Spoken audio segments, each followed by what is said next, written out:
Hi అండి, నమస్తే. నేను ఇందిర. Welcome to Soundarya Lahari. అందరూ ఎలా ఉన్నారు? బాగున్నారా? అందరూ బాగుండాలని కోరుకుంటున్నాను. నేను కూడా చాలా బాగున్నానండి. ఈరోజైతే మంచి ఫ్లవర్ గార్డెన్. ఇది మనకి విజయవాడలో విజయ్ గారండి, గుత్తికొండ విజయ్ గారి గార్డెన్లో ఫ్లవర్స్ అనమాట. ఎక్స్ట్రాడినరీగా ఉన్నాయి కదా. విజయ్ గారిని పర్మిషన్ అడిగి తీసుకొని మీకు చూపించాలని చెప్పేసి ఈ వీడియో చేస్తున్నాను. ఈ ఫ్లవర్స్ అయితే సూపర్ అంటే సూపర్గా ఉన్నాయి. నాకైతే చాలా నచ్చాయి అన్నమాట చూడగానే. మనకైతే విజయ్ గారు అడగగానే పంపించేశారనమాట. నాకు వీడియోస్ కావాలి, ఒకసారి సెండ్ చేయండి అని అడగగానే పంపించారు. ఒకసారి ఫుల్ గార్డెన్ టూర్ కూడా విజయ్ గారి గార్డెన్ మనం టూర్ చేసి మీ అందరికీ కంపల్సరిగా చూపిస్తాను. ఈ ఫ్లవర్స్ కానీ మనకి గార్డెనింగ్ గ్రూప్లో ఉన్నారనమాట విజయ్ గారు. మంచి మంచి వెరైటీస్, రేర్ వెరైటీస్ పెడుతూ ఉంటారు, ఇప్పటికప్పుడే సెండ్ చేస్తారు. చాలా అంటే చాలా బాగుంటాయండి విజయ్ గారి గార్డెన్లో ఫ్లవర్స్ అన్నీ కూడా. రేర్ వెరైటీస్ ఎక్కువ మెయింటైన్ చేస్తూ ఉంటారు విజయ్ గారు. మీరు కూడా ఇప్పుడు ఈ ఫ్లవర్స్ అన్నీ చూసి ఎంజాయ్ చేస్తారని చెప్పేసి నేను ఈ వీడియో మీకోసం షేర్ చేస్తున్నాను. తప్పకుండా ఎంజాయ్ చేయండి.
చూస్తున్నారా ఎంత బాగున్నాయి కదా.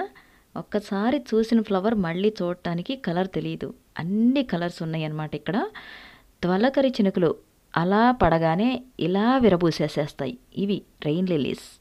రెయిన్ లిలీస్లో వెరైటీస్ అన్నమాట ఇవన్నీ. అసలు మనకి ఎంత బాగున్నాయి అంటే ఇంద్రధనుసులో కలర్స్ అన్నీ ఎన్ని కలర్స్ అయితే ఉంటాయో అంతకు మించి విజయ్ గారి గార్డెన్లో విరబూసి ఉన్నాయి అన్నమాట. ఇవి ఆరబోసినట్టుగా చాలా అందంగా ఉన్నాయి కదా, నాకైతే భలే నచ్చేసాయి అనమాట. విజయ్ గారికి స్పెషల్ థ్యాంక్స్ చెప్పాలి మన సౌందర్య లహరి తరపు నుంచి కదా. విజయ్ గారు థ్యాంక్ యూ సో మచ్ అండి. మీకు ఎంత మంచి పువ్వుల్ని మాకు కనువిందు చేస్తూ చూపించినందుకు గాను. ఓకే, అలాగే మీరు పర్మిషన్ ఇచ్చి మాకు ఫుల్ వీడియో టూర్ కూడా ఇవ్వాలని కోరుకుంటున్నాను సార్. అలాగే చూడండి, కలర్స్ అయితే సూపర్బ్గా ఉన్నాయి కదా, అసలు ఎక్స్ట్రాఆర్డినరీగా మాటలు లేవన్నమాట. అసలు అంత బాగున్నాయి. ఏ పూలు చూడాలి ఏ పూలు చూడొద్దా అనేలాగా నేను రెప్ప వాల్చకుండా చూశానన్నమాట ఈ వీడియో. మీకోసం చూపించాలని నేను చాలా తపన పడిపోయానన్నమాట. ఇన్ని కలర్స్ ఎంత అందాన్ని మిస్ అవుతామని అనుకుంటున్నాను అనమాట నేనైతే. ఎవ్వరూ మిస్ అవ్వకుండా లాస్ట్ వరకు చూడండి. చాలా అంటే చాలా అందమండి ఇది. ప్రకృతి మనకిచ్చిన వరాల్లో ఇలాంటివన్నీ కూడా మిస్ అయ్యామంటే మనం చాలా కోల్పోయినట్టే అనుకుంటాను నేనైతే. డబ్బులు, బంగారం వీటన్నిటి మీద నాకు అస్సలు ఉండదండి ఇంట్రెస్టు. అసలు నేనైతే ఈ ఫ్లవర్స్ కనిపించగానే చాలా ఎంజాయ్ చేస్తాను. విజయ్ గారు షేర్ చేయగానే నేను కూడా ఎన్నిసార్లు చూశానో చెప్పలేనండి. నేను అంతలా ఎంజాయ్ చేస్తాను. నేను ప్రకృతితో మమేకమైపోతానన్నమాట. ప్రకృతి ప్రేమికులు ఎవరైతే గ్రీన్ ఆర్మీ ఉన్నారో వాళ్ళందరికీ కూడా నేను ఇది ఎంజాయ్ చేస్తారని షేర్ చేస్తున్నాను. మీ అందరికీ ఈ వీడియో నచ్చిందా? నచ్చితే కామెంట్ చేయకుండా అస్సలు వెళ్ళిపోకండి. అలాగే సబ్స్క్రైబ్ చేసుకోవడం మర్చిపోతే సబ్స్క్రైబ్ చేసుకోండి. పక్కనే ఉన్న బెల్ ఐకాన్ని క్లిక్ చేయండి. అలాగే మీ ఫ్రెండ్స్ అండ్ ఫ్యామిలీ మెంబర్స్కి కూడా మన వీడియోస్ ఎప్పటికప్పుడే షేర్ చేస్తూ ఉండండి. అదే నేను కోరుకునేది, జస్ట్ అంతే. జస్ట్ ఒక లైక్ ఇవ్వండి చాలు, ఓకేనా? థ్యాంక్ యూ అండి, థ్యాంక్ యూ సో మచ్. ఇంకొక మంచి వీడియోతో మీ ముందు ఉంటాను. Thank you.